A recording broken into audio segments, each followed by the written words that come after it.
मिर्गी क्या मर्ज़ है और उसके क्या इलाज हो सकते हैं। प्यारे में देखता है तो उनको ऐसे ही लगता है कि जैसे वो फौत हो गए हैं। इसको जिन्नात और आसेब और इन चीज़ों से भी मुंसलिक करते हैं। मुंह से झाग निकलना, ज़बान कट जाना, खून निकलना, पेशाब ख़ता हो जाना। अस्सलामु अलैकुम रहमतुल्लाह। मेरा नाम डॉक्टर तलहा वकार है। मैं कंसल्टेंट न्यूरोलॉजिस्ट हूँ और रावलपिंडी एरिया में प्रैक्टिस करता हूँ। बहुत से लोग इंटरनेट का रुख करते हैं इस सवाल के साथ कि मिर्गी क्या मर्ज़ है और उसके क्या इलाज हो सकते हैं। डॉक्टर यूट्यूब चैनल को सब्सक्राइब करें और बेल आइकॉन को दबाएं पाकिस्तान के लीडिंग हेल्थ केयर प्रोफेशनल्स से सेहत के मुतालिक जानने के लिए। मैं इस मुख्तसर वीडियो क्लिप में इन दो सवालों के जवाबात देना चाहूँगा। मिर्गी, जैसे कि नाम सजेस्ट करता है, कि एक बड़ा ही खौफनाक दौरे के तौर पे ज़ाहिर होती है और ये दौरा अमूमन बार बार होता है। मिर्गी का लफ्ज़ जो उसकी रूट है, मेरे ख़्याल में वो मर गया या मरने के लफ्ज़ से माखूज़ है और इससे अंदाज़ा लगाया जा सकता है कि जब पहली दफ़ा अमूमन कोई मिर्गी का दौरा किसी और अपने प्यारे में देखता है तो उनको ऐसे ही लगता है कि जैसे वो फौत हो गए हैं। और इसी वजह से मिर्गी के मुतालिक सदियों से लोगों के दिल में खौफ व हरास मौजूद है और इसी वजह से बहुत से लोगों ने इसके साथ बहुत सी मनगढ़ंत बातें भी एसोसिएट कर ली हैं और लोग इसको जिन्नात और आसेब और इन चीज़ों से भी मुंसलिक करते हैं। अमूमी तौर पे मिर्गी का दौरा अचानक बेहोशी या अचानक जहन माऊफ होने के तौर पे ज़ाहिर होता है। उसके साथ और भी बहुत सी चीज़ें हो सकती हैं, जैसे कि आंखें मुड़ जाना, मुंह से झाग निकलना, ज़बान कट जाना, खून निकलना, पेशाब ख़ता हो जाना, जिस्म का अकड़ना, झटके लगना, टांगों का झटके लगना। और ये दौरे का असर अमूमन 1 मिनट तक जारी रहता है और उसके बाद तकरीबन आधे घंटे तक या 15 मिनट तक नीम बेहोशी की सी हालत रहती है और फिर मरीज़ रिकवर करना शुरू हो सकता है। ये जनरल ड्यूरेशंस हैं, इससे कम ज़्यादा बिल्कुल हो सकता है। मिर्गी की आम तौर पे वजह मौरूसी होती है, लेकिन किसी को अगर पहले सर पे चोट लगी हो या पहले फालिज हुआ हो या ब्रेन ट्यूमर हुआ हो या फिर ट्यूमर की सर्जरी हुई हो, उसके बाद भी मिर्गी डेवलप हो सकती है। मिर्गी का इलाज आम तौर पे दवाओं से किया जाता है। पाकिस्तान की मार्केट पे बहुत सारी ऐसी दवाएं अवेलेबल हैं जो मिर्गी के बहुत अच्छा इलाज के लिए कारआमद हो सकती हैं। मिर्गी के जो दवा की चॉइस है वो बेस्ट न्यूरोलॉजिस्ट करता है और वो इस बेसिस पे करता है कि आपके लिए उस दवा के साइड इफ़ेक्ट्स काबिल बर्दाश्त हैं या नहीं। मिसाल के तौर पे बहुत बड़ी गलती जो डॉक्टर्स करते हैं या जीपीज़ करते हैं, वो ऐसी दवाएं ख़वातीन को प्रिस्क्राइब करना जिनसे अगर उनको हमल पेश आ जाए तो उससे बच्चे का नुकसान हो सके।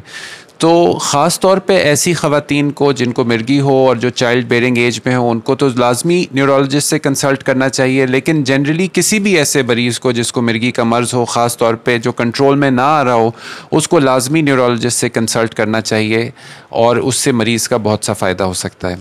दवाओं के अलावा आजकल के दौर में कुछ ऐसी डिवाइसेस भी आ गई हैं जो मिर्गी के मर्ज़ को कंट्रोल करने में फ़ायदेमंद साबित हो सकती हैं।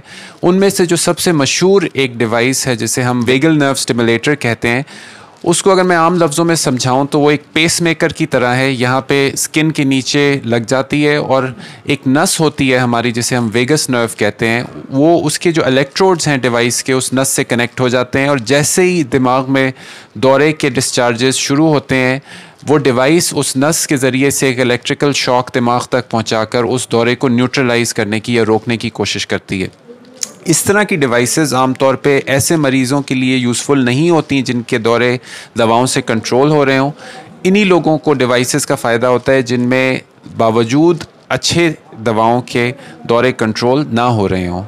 इसी तरह तीसरा तरीका इलाज एपिलेप्सी सर्जरी है और इसके लिए भी जो चॉइस है पेशेंट की कि कौन से मरीज़ के लिए ऐसी सर्जरी मुनासिब है, ये एक न्यूरोलॉजिस्ट और आम तौर पे एपिलेप्सी ट्रेंड न्यूरोलॉजिस्ट कर सकता है। जिन मरीज़ों के अंदर एपिलेप्सी सर्जरी का बेनिफिट नज़र आता हो, उन मरीज़ों को न्यूरोसर्जन की तरफ रेफ़र किया जाता है।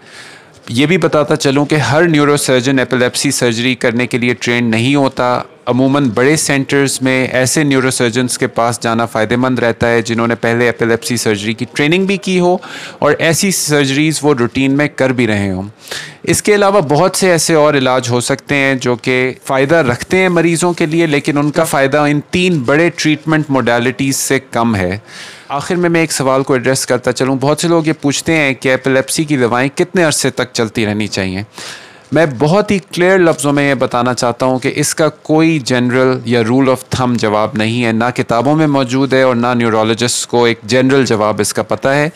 ہر مریض کے لیے ایپیلیپسی کی میڈیسنز کی مدت فرق ہے، وہ ان کی عمر، ان کے ایپیلیپسی کی نوعیت اور ان کے لائف کی جو بھی اس وقت کرنٹ سچویشن ہے اس کے اوپر ڈپینڈ کرتا ہے. تو یہ سوال سب سے اچھا آپ کا ایک قابل نیورولوجسٹ جو آپ کی بیماری کو سمجھتا ہو وہ آنسر کر سکتا ہے. آئی ایم شیور جن لوگوں کے لوڈ ونس میں ایپیلیپسی ہوگی یا خود ان کو ایپیلیپسی ہوگی ان کے ذہن میں بہت سے اور سوال ہوں گے. میری نظر میں بیسٹ طریقہ ان سوالوں کو آنسر کرنے کا یہی ہے کہ آپ اپنے نیورولوجسٹ سے رجوع کریں اور وہی ان سوالوں کا بہتر جواب دے سکتا ہے. اپنا بہت سا خیال رکھیے گا. السلام علیکم ورحمۃ اللہ. ڈاکٹر یوٹیوب چینل کو سبسکرائب کریں اور بیل آئیکن کو دبائیں پاکستان کے لیڈنگ ہیلتھ کیئر پروفیشنلز سے صحت کے متعلق جاننے کے لیے.